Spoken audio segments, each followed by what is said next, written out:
어려웠습니까? 수험생들은 다 어려운 뭐든지. 아까 우리 팀장님이 7번 이야기를 하시는데 7번 문제가 우리 시험은 어떻게 나왔었냐면 이렇게 낸 적은 한 번도 없어요. 이렇게 낸 적은 한 번도 없고 이걸 2번을 냈는데 어떻게 냈냐면 이렇게 낸단 말이에요. 뭘 냈냐면 이렇게 주고 나서 요걸 갖는 사람이 4배다. 4배가 됐다 이 소리야. 요걸 갖는 사람이 4배다. 그러니까 이렇게 저처럼 나왔던 문제를 변형시켜서 내가 이렇게 만들어 놓은 거고 이렇게 낸 게 아니라 19회 때하고 작년하고 걸쳐서 요걸 주고 나서 이 수요함수 갖는 사람이 4배가 됐다 이 소리야. 4배가. 그러면 수요자가 4배가 됐다는 소리죠. 그러면서 시장 수요함수를 구하겠다고. 시장 수요. 요 균형가격 균형거래량 구한 게 아니라 그럼 4배가 됐다 했어요. 그럼 여기다 4를 곱한다. 4배가 됐으니까 다만 요 P로 나왔을 때 4를 곱합니까? Q로 바꿔서 됐죠? 그거 낸 거야 우리 시험에서는. 그러니까 우리 시험은 이렇게 낸 적은 없어요. 균형가격 균형거래량 이렇게 내는 적은 없습니다.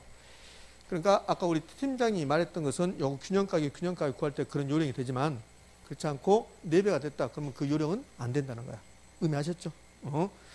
요거 나왔는데 혹시 4배가 나왔는데 팀장님 해도 안 된다. 그러면 어떡하냐? 그러면 안 돼. 지금 이해됐죠? 자, 이제 몇 번 문제 갔냐면 16번 문제 가죠. 16번 문제는 너무나 쉬운 문제니까 16번 문제는 많이 맞추셨네요. 다 맞춰야 되는데 16번 문제는 16번 문제는 다 맞춰야 되는데 다 맞추지는 못했습니다. 그래도 틀리신 분이 있다는 거. 그래서 직접 개입 방법으로 옳게 묶인 거 다 몇 번입니까? 1번이죠. 1번. 이건 다 직접 개입이죠. 행복주택, 공영개발, 도시개발사업 다 직접이죠. 그럼 이번에 총부채 상환 비율. 총부채 상환 비율은 이건 직접 간접? 간접. 토지비축, 토지은행 직접.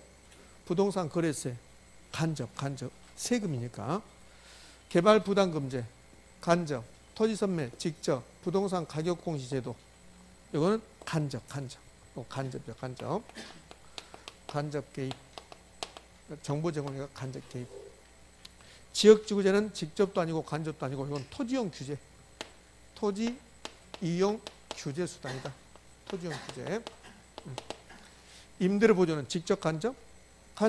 공동투자 직접. 임대료 상한제, 임대료 규제 이거는 직접 개입으로 보는 게 적자가다. 직접 개입. 부동산 보유세, 간접 세금자는 담보대출 규제. 대출 규제. 대출 규제는 대부비를 가지고 하잖아요. 대부비를 가지고 이거는 간접 개입. 이렇게 보셔야 되겠네요. 이렇게 됐어요. 16번 됐고 17번 문제. 17번 문제는 제 생각에는 여러분 많이 틀릴 줄 알았는데 잘하셨어요. 17번 문제는 많이 맞췄습니다. 제 생각하고 전혀 달리 갔습니다. 17번 문제. 17번 문제 틀린 거 그랬거든요. 답이 3번이죠. 3번. 택지 소유 상한제는 현행 법제도상 부동산 투기 억제 제도이다. 이 택지 소유 상한제는 투기 억제 제도 맞아요. 택지 소유 상한제는 투기를 억제하는 제도 맞단 말이에요. 그러니까 투기를 억제하는 제도가 많이 있어요. 토지가 여러 가지도 투기 억제 제도고 개발이익 환수 이런 것도 투기 억제 제도고 그다음에 실거래가 신고 이것도 투기 억제 제도고 이런 거. 근데 택지 소유 상한제는 투기 억제 제도는 맞습니다. 근데 지금 시행하지 않는 거죠. 이거 시행하지 않죠. 현행 시행하는 법제도상 이거죠. 시행하지 않죠. 이거는 시행하지 않는다. 그래서 그게 틀린 거죠. 이거 현행 시행한다. 시행하지 않는다. 그래서 지금 시행하는 정책이라 해서 틀렸습니다. 자, 1번 토지은행 제도는 토지은행하고 토지 수용의 차이점. 토지 수용은 빼들어가는 거고 토지은행 제도는 토지 소유자가 판다고 양도 의사표시를 했으니까 권리 침해하는 정도가 작고 토지 적성평가 많이 했잖아요. 이거. 그 다음 4번 개발권 양도제 나왔습니다. 개발권 양도제는 보전지역, 규제지역 토지 소유자에게 개발권 주고 토지 소유권에서 개발권 분리해서 개발권 부여하고 이걸 개발 가능한 지역에 양도하여 개발권을 양도하여 손실을 완화시키는 제도다. 5번 토지 수용과 같은 시장 개입 수단. 토지 수용은 빼들어간 거죠. 그러니까 수용자와 피수용자 사이에 보상 과정에서 갈등의 문제가 유발시킬 수 있다. 자, 17번 문제 갑시다. 아니 18번 문제. 18번 문제 분양가 상한제에 관한 겁니다. 일단 분양가 상한제를 우리나라에 시행합니까? 시행하지 않습니까? 시행하고 있죠. 무슨 법에 의해서? 주택법에서 주택법에서 분양가 상한제 내용이 나오잖아요. 자, 기억 우리 시험에 실제로 출제했던 지문입니다. 기억 분양가 상한제는 시장 가격 이상으로 해야 됩니까? 시장 가격보다 낮은 수준에서 이렇게 해야 돼. 시장 가격보다 더 낮은 수준에서 분양가를 분양가 최고 분양가를 정함으로써 무주택 서민들의 주택 구입 비용을 완화시켜주는 그게 몽책이죠. 이걸 시장가 이상이 아니라 시장가보다 낮은 수준에서 규제한다. 이렇게 하지. 2번 상한 가격이 시장 가격보다 높을 경우 분양가 상한제를 실시했는데 시장 가격보다 높은 수준에서 분양가 규제한다. 그럼 시장에 나타나는 효과는 있다 없다? 없다. 아무것도 없다. 높을 경우 일반적으로 초과수 현상이 발생하고 수요와 공급의 가격 탄력성이 탄력적일수록 초과수량은 더 커진다. 얘는 높을수록 아닙니까? 낮을수록입니까? 낮을수록 해야지. 낮을수록. 높을수록은 아무런 일이 발생하지 않으니까 옳은 거 고르겠습니다. 이거 틀렸어. 그러면 기억 틀리고 니은 틀렸으니까 기억 니은은 매우 쉬운 지문이죠. 그럼 기억 니은 들어가면 다 틀린 지문이잖아요. 그럼 1번 틀렸습니다. 3번도 틀렸습니다. 4번 틀렸습니다. 5번 답이 아닙니다. 답은 몇 번일까? 2번입니다. 2번. 기억 니은 들어가면 무조건 틀렸으니까. 디귿 분양가 상한제를 실시하면 주택건설업자 입장에서는 수익성이 떨어져. 그러니까 공급을 감소시켜. 주택난이 심하죠. 수익성을 낮추는 요인으로 작용하여 주택 공급을 감소시킬 것이다. 자, 옳은 지문이네요. 니을 장기적으로 민간 신규주택 공급 감소 유축시키면서 주택 가격을 상승시킬 수 있습니다. 맞습니까? 맞네. 네. 자, 미음 분양주택에 대한 프리미엄이 형성되면 분양권을 불법으로 전매하는 등 현상이 나타날 수 있다. 분양가 상한제, 그럼 분양권에 대해서 피가 붙으면 분양 차익, 전매 차익을 노린 투기적 수요가 뭐 할 수 있다? 증가할 수 있다. 그래서 옳은 지문이죠. 이거 외에 이제 분양가 상한제는 우리나라에서 시행하는데 주택법에서 시행하는 거고, 그다음 분양가 상한제, 도시형 생활주택에서는 분양가 상한제를 적용한다 안 한다? 안 한다. 뭐 그런 내용들을 아시면 될 것 같아요. 답은 2번이 가장 적절합니다. 자, 19번 문제로 갑시다. 네. 역시 19번 문제도 제가 중요하다고 해서 자주 언급했던 겁니다. 옳지 않는 거 답 몇 번? 5번. 5번 임대료 보조입니다. 임대료 보조가 이루어지면 임차인의 실질소득이 증가한다. 임대료 보조는 임차인의 실질소득이 증가한다. 맞죠? 그럼 실질소득이 증가하면 임대주택의 수요도 증가하고 다른 자의 수요도 증가하게 되어 있다. 그럼 단기적으로 임대료 보조가 이루어지면 임대주택 수요가 증가할까 감소할까? 수요 증가. 임대주택 수요 증가하면 임대료 올라가고, 임대주택 사업을 하면 돈 되니까 장기적으로 임대주택 공급을 증가 감소? 증가. 임대주택 공급 증가. 임대주택 공급을 증가시킬 것이다. 이렇게. 그래서 임대료는 다시 떨어질 것이다. 요거 잘 낸다 했잖아요. 요거 물어보자 지금. 5번 임대료 보조는 단기적으로 임대주택의 수요는 증가시키지만 장기적으로는 임대주택 공급을 감소시킨다. OX? X. 공급도 한다? 증가. 수요 증가, 공급 증가. 임대료 보조는 수요 증가, 공급 증가. 수요 증가, 공급 증가. 수요 증가, 공급 증가. 그런데 제 생각은 많이 다르죠. 제 생각은 많이 달라서 여러분들이 많이 못 맞췄습니다. 지금 60% 못 맞추면 어떡해요? 다 맞춰야지. 자, 1번 저소득 임차 가구에게 임대료 일부를 현금으로 보조해 주는 방식은 소득 보조에 해당된다. 현금 보조가 소득 보조잖아. 현금 보조가 소득 보조. 그래서 이 소득 보조 현금으로 해줬습니다. 그럼 현금 보조가 소득 보조라고 했잖아요. 현금 보조가 소득 보조. 2번 임대주택의 건설 공급자에게 보조금을 지급함으로써, 이거는 임대주택 건설업자에게 보조금 주는 거죠. 공급자에게 보조금 주는 거죠. 임차인의 임대를 낮추는 방식이 가격 보조. 가격을 다운시키는 거죠. 가격 보조. 된다. 3번 공공부문이 직접 임대주택을 건설하여 시장 임대료보다 낮은 임대료로 공급하는 것도, 여기에 이제 공공임대주택 공급되는 거죠. 저소득 임차 가구에게 임대료를 보조하는 효과가 있다. 내가 사적 임대주택 시장에서 50만 원 살고 있었는데, 50만 원 살고 있었는데 임대료가 정부에서 공공임대주택을 30만 원을 공급했다. 그럼 나는 30만 원만 내면 된다. 그러니까 공공임대주택이 공급되면 그러면 공공임대주택으로 이사간 사람들은 정부로부터 보조받는 효과가 나타난다. 왜? 사적 시장에서는 50만 원 살고 있었는데 공공임대주택이 한 달에 30만 원 낸다면 그럼 20만 원 보조받은 효과가 나타나지. 그거죠. 4번 공공임대주택 공급은 소득 재분배 효과가 있다. 세금 부과로 부동산 세금 가지고 소득 재분배가 일어날 수도 있고 공공임대주택은 소득 재분배 효과가 있다. 답은 5번. 자, 이제 20번 문제 갑니다.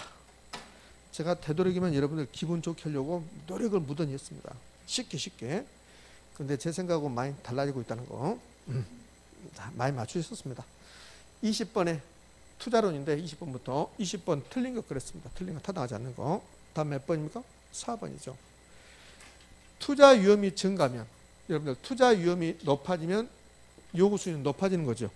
그럼 요 4번 지문은 결국 이거잖아요. 투자 위험이 투자에 따른 체계적 위험이 증가하면 그럼 투자자는 위험의 대가를 많이 요구하죠. 위험 할증률, 위험 보상률, 위험 할증률을 요구할 것이고 위험 할증이 높아질 것이고 그럼 요구 수익도 뭐 할 것이다?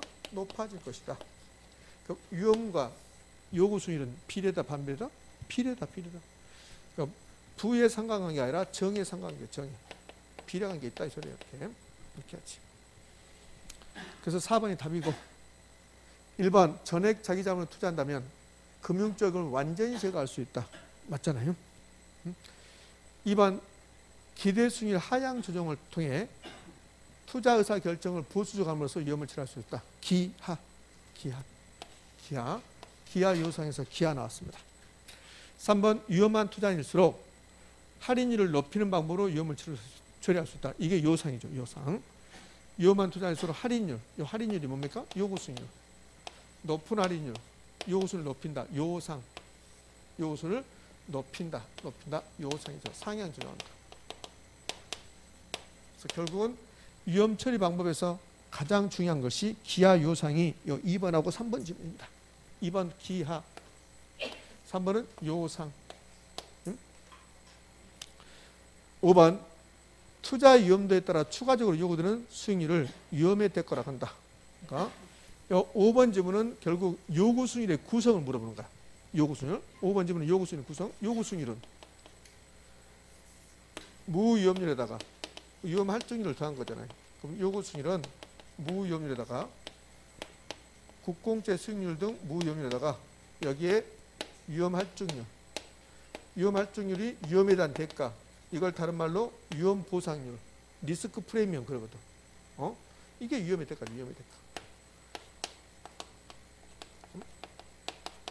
이거 이야기하는 거죠.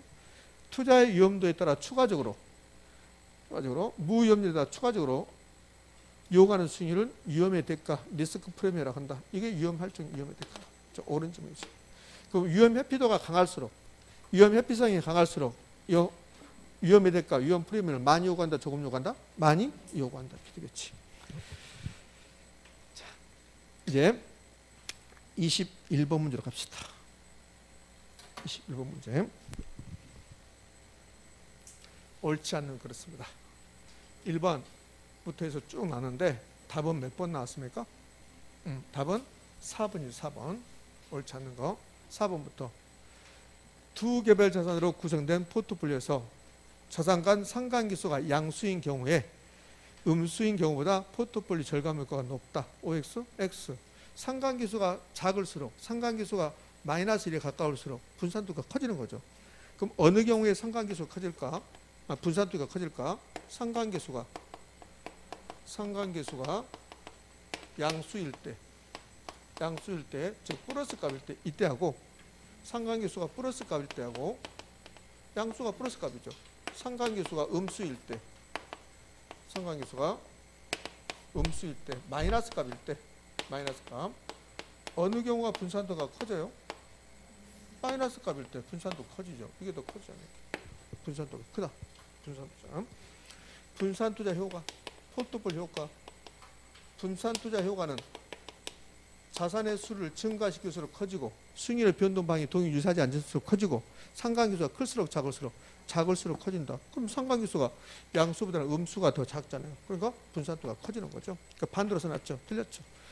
그러면 4번은 양수인 경우에 음수인 경우보다 위험 절감 효과가 높다가 아니라 낮다, 작다 이렇게 하시면 되겠죠. 이렇게. 양수가 음수보다 작다, 음수가 분산도가 크다 이렇게 합니까? 1번 변동계수, 변이계수 이렇게 나왔습니다.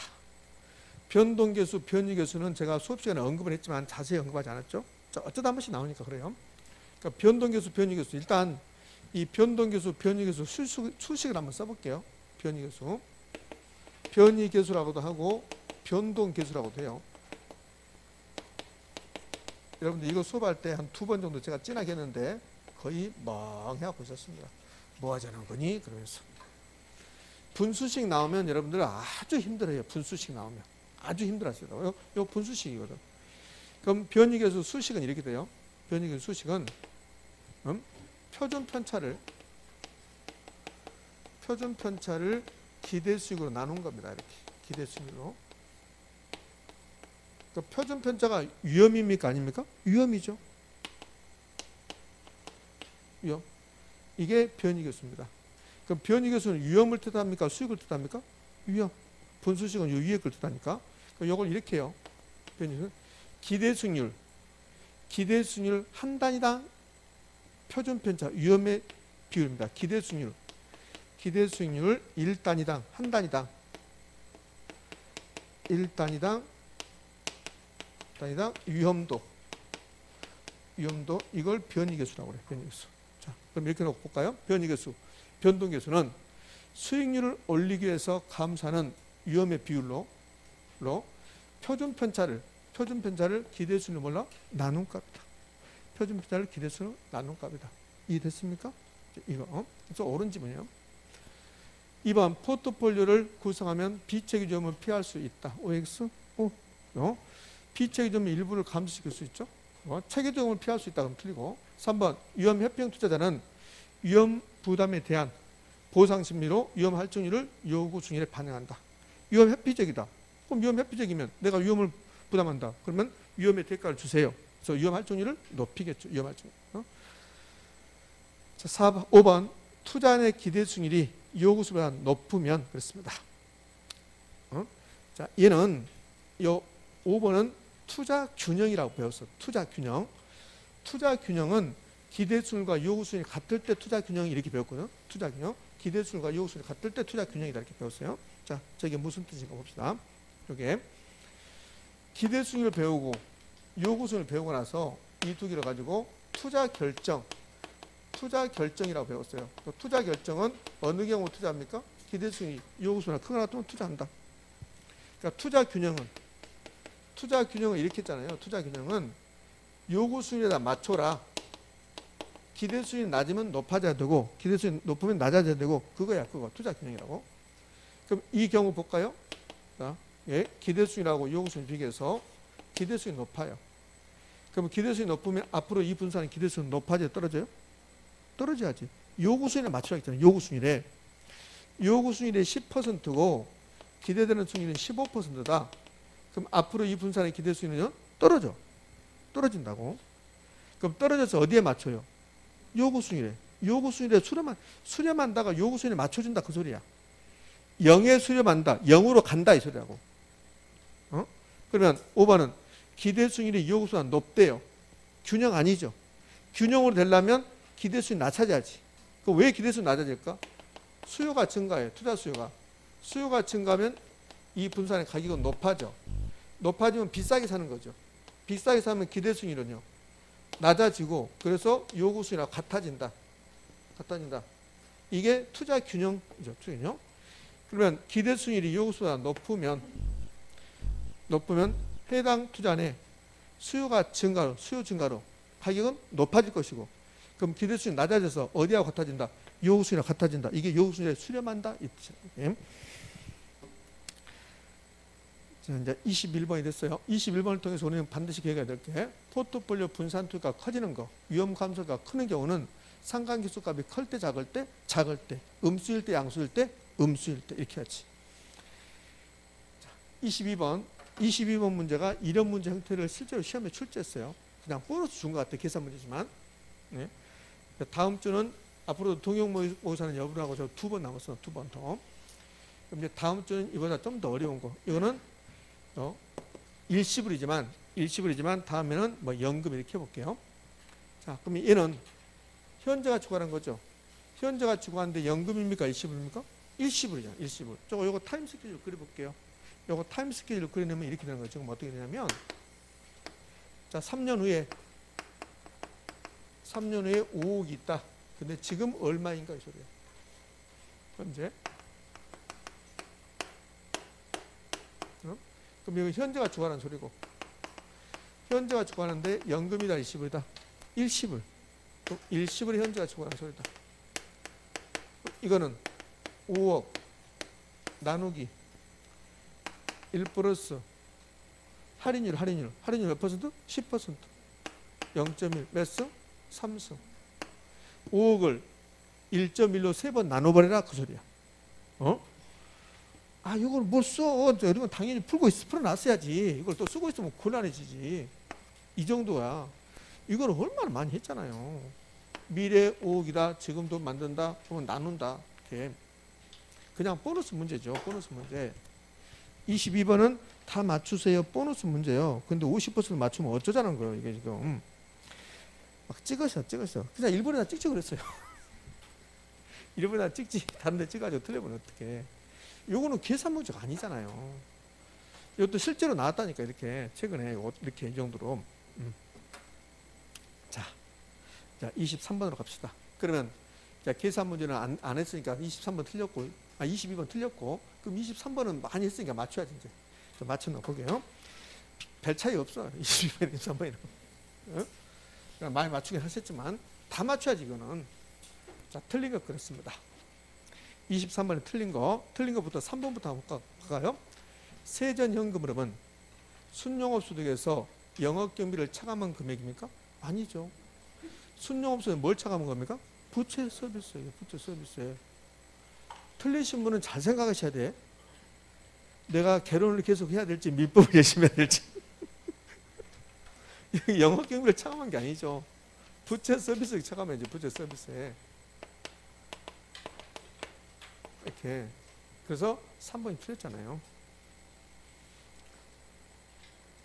자, 1번 가능 총소득은 임대 단위수의 단위당 예상 임대료 이렇게도 되고, 임대 면적의 단위 면적당 임대료를 곱하여, 그러니까 물론 예상 넣어주면 더 좋겠죠.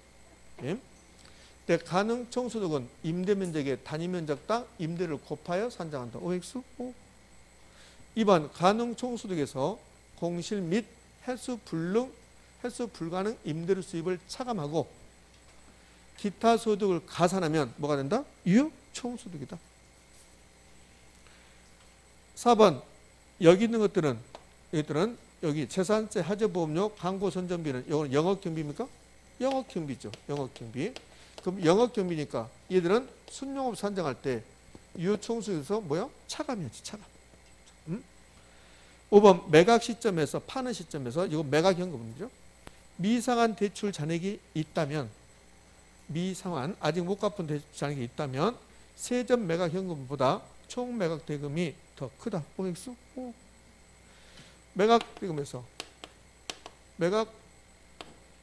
매도 가격 매각 금액 매도 가격 매각 나왔으니까 매각 가액에서 그래서 매도 경비를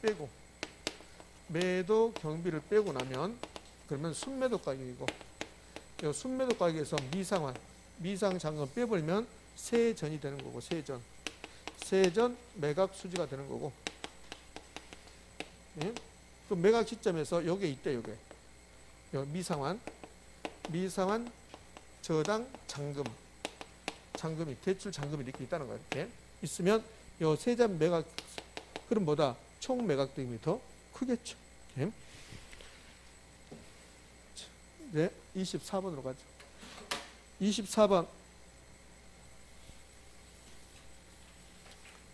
24번은 여러분에게 뭘 물어보냐면 순영가를 구할 수 있는가, 수익성 지수를 구할 수 있는가를 물어보죠.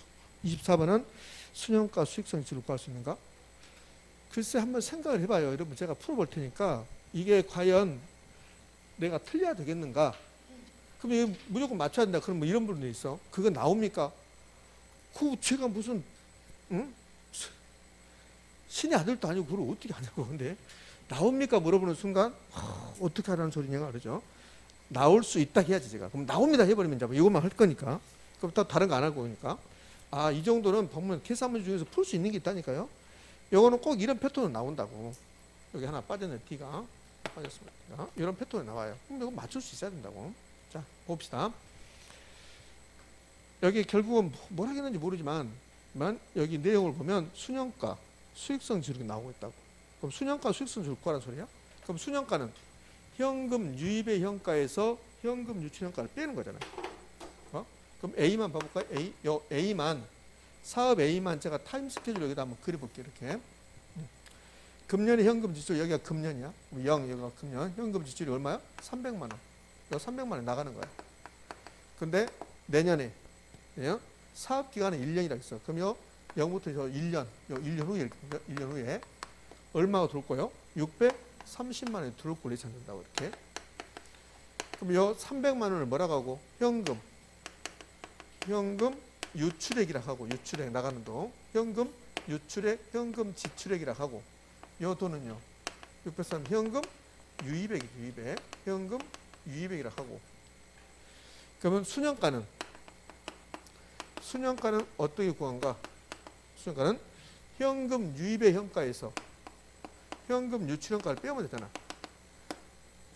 유입액의 현가에서 현가 마이너스 유출액의 현가. 유출액의 현가를 빼버리면 되잖아요. 유출액의 현가는 얼마입니까? 300. 예? 그럼 우리는 유입의 현가만 구하면 되죠. 유입의 현가. 이걸 현재가치 만들면 되잖아요. 현재가치. 그럼 현재가치 만들 때 할인율이 나와졌네. 할인율 몇 퍼센트? 5%. 그러면 630 나누기 1 플러스 0.05 이렇게 해서 600이 나와요. 600. 요 600이 현금 유입액입니까? 현가입니까? 현가. 그럼 이거는 630이죠. 600이잖아요. 600. 요거 계산하면 600 나서 600. 그럼 600에서 300 빼면 순영가 몇입니까? 300. A가. 이러고 나눈 게 뭐예요? 수익성 지수. 쓰는 게 아니라 저렇구나 하고 쓸 필요 없잖아요. 와, 이걸 안 되냐고 이게. 지금 일주일 공부한 게 아니라 1년 공부했잖아.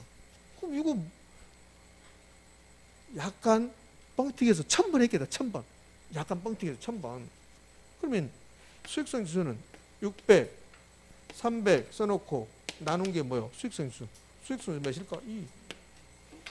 이렇게 하면 되잖아요. 그럼 지금 제가 설명하면서 하는 경우지, 요거는 금방 돼요.